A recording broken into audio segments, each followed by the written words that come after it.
Hello friends, welcome back to my channel. Today we are going to crack one of the most important topics of Paper 1, Unit 2, Research Aptitude. Today we will cover all the 10 steps of the research process in just one video. We will discuss all the steps in detail with examples and also take a look at some previous year questions. As a bonus, I'll also give you a fun hack to remember all the steps in order.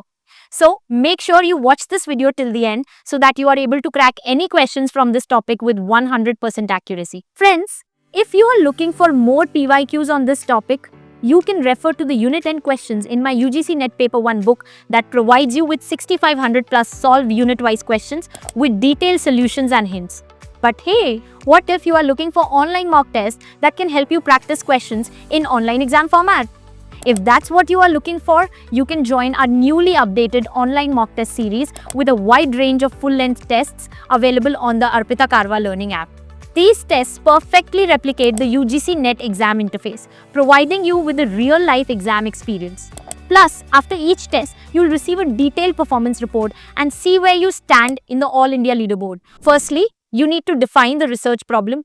It means clearly identifying the specific question or issue that your study aims to address. This step involves formulating a clear, focused, and researchable question. For example, imagine you want to find out why people binge watch shows on Netflix instead of watching just one episode a day. Your research problem could be, why do young adults prefer binge watching television series over daily viewing? This clear question will guide your entire study and keep you focused.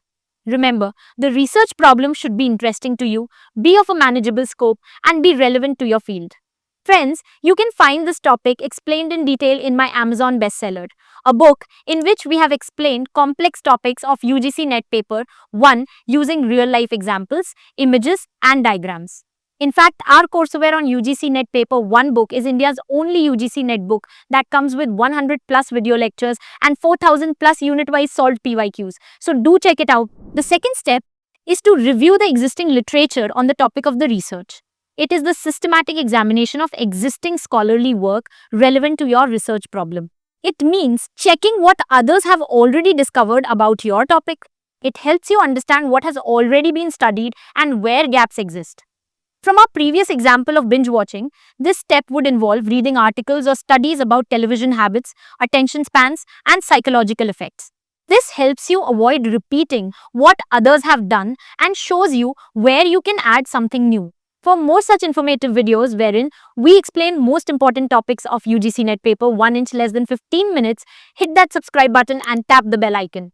And don't forget to check out our playlist section where we've organized unit-wise playlists for UGC NET Paper 1.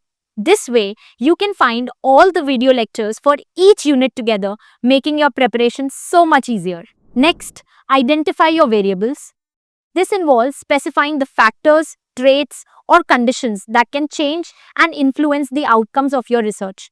Variables are the ingredients of your study that can change or affect the outcome. In our Netflix binge watching example, variables could be hours spent binge watching, stress levels, or sleep quality. Think of variables like characters in a story. Each one plays a part in how things turn out. Oh, and by the way, who doesn't love free stuff?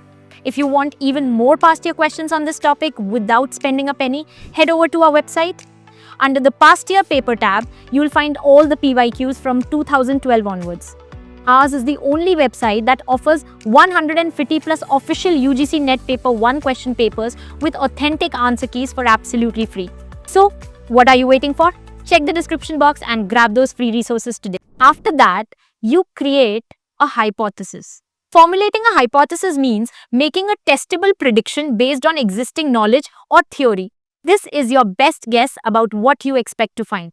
For example, young adults who binge watch late at night will report poorer sleep quality than those who watch daily. I'm sure many of us relate to this. It's like making a prediction before watching a cricket match. You think your team will win based on how they've played before. The fifth step in the process is preparing the research design. It involves outlining the overall strategy and methods you will use to test your hypothesis. This means planning how you will test your hypothesis. You decide whether to use surveys, experiments, observations, or interviews. For our binge watching example, you might design an online survey asking participants about their viewing habits and sleep patterns. It is like making an itinerary before going on a trip. Then comes selecting samples. It is the process of choosing a representative subset of the population for your study. Since you cannot ask everyone in the world, you choose a smaller group that represents your target population. Imagine picking 50 college students from different cities to represent young adults in India. It is like selecting a team that fairly represents your whole university for a competition. Now, we come to collecting data. It means systematically gathering information according to your research, design, and instruments. This is where you gather all the information using your chosen tools. If you are using surveys, you send them out and collect the answers. For instance, you might send your binge watching survey to your friends and record their responses carefully. Think of this step as collecting all the puzzle pieces. After you have the data, it is time for analysis and hypothesis testing.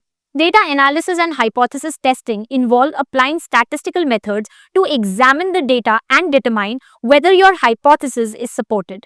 This means looking at the numbers or answers to see if they support your prediction. For example, you might find that those who binge watch late actually report worse sleep, which supports your hypothesis. Next, you interpret and generalize your results. Generalization and interpretation is the process of explaining the significance of your findings and assessing their applicability beyond the sample studied. This means explaining what your findings mean for a larger group. So, if your study shows binge watching affects sleep for your sample, you might say this could be true for many young adults. Finally, the last step is writing the research report. It involves documenting your entire research process and findings in a clear, structured format for communication to others. This is where you share your entire journey from your question to your findings. Your report would explain why you studied binge watching, how you did it, what you found, and what it means. Think of this as writing a story everyone can read and learn from. Friends, if you are confused about how to remember all these steps in order, I have got you covered. Just remember this phrase: don't rush in hastily, research slowly, collect data, and gain wisdom. Each word in this phrase represents one of the 10 crucial steps in research. With this easy to remember line, you can recall all the steps without missing a single one. Before we wrap up, let's look at a previous year question that has appeared in the UGC NET exam. The question is on your screen. You may pause the video to read it. This question asks us about the correct sequence of steps in the research process. Remember our memory hack. Don't rush in hastily. Research slowly, collect data, and gain wisdom. From that, we can easily recall that first comes C, defining the research problem, then A, bribe, reviewing the literature, followed by B, formulating the hypothesis, E, preparing the research design, and finally D, collecting the data to test the hypothesis.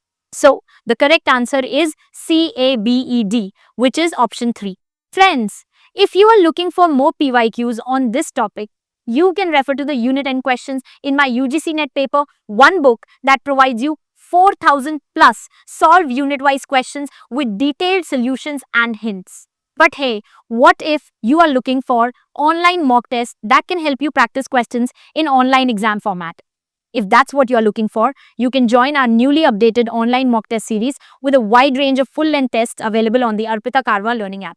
These tests perfectly replicate the UGC NET exam interface, providing you with a real-life exam experience.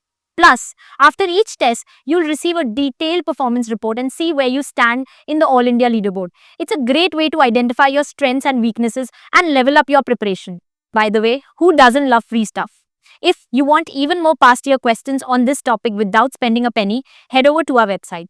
Under the past year paper tab, you'll find all the PYQs from 2012 onwards. Ours is the only website that offers 150 plus official UGC NET paper, one question papers with authentic answer keys for absolutely free. So go ahead and grab those free resources while you can. Friends, I hope all the steps of research are crystal clear to you now. And with our simple memory hack, you will easily remember them in the correct order during your exam. That's it from my side for this video lecture. We'll meet very soon in the next video. Till the next time, happy learning, keep loving literature, and stay tuned to my channel.